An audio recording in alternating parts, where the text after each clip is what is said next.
જય શ્રી કૃષ્ણ બધાને. હું છું ગુંજા અને સ્વાગત છે તમારું અમારા મિની બ્લોગમાં.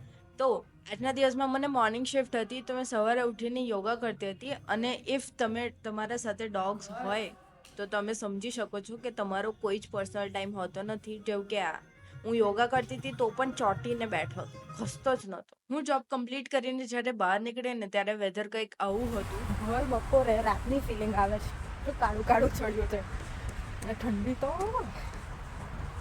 ઓકે, હું જોબથી છૂટી ગઈ છું. હવે હું જાઉં છું ઘરે. ઘરે જઈને કંઈ મસ્ત ગરમ ગરમ બનાવીને ખાઈએ એવું મસ્ત વાતાવરણ છે. અને હું ઘરે પહોંચીને ત્યારે ભોયલુંનું એક્સાઇટમેન્ટ અનધર લેવલ પર હતું. જુઓ ખાલી, જેવો અથડો છે મારી જોડે. પછી અમે લોકોએ સરસ મજાનો ચા નાસ્તો કર્યો અને હું મારું પ્રેક્ટિસ કરવા બેઠી ડ્રોઈંગનું. એમાં જ સાંજ પડી ગઈ હતી, તો ભલુને વોક કરાવવા લઈ ગઈ નીચે. અને એટમોસ્ફિયર હજી પણ એવું જ હતું. એટલું ગંદુ ફિલિંગ આવતું હતું ને. પણ મળીએ કાલે.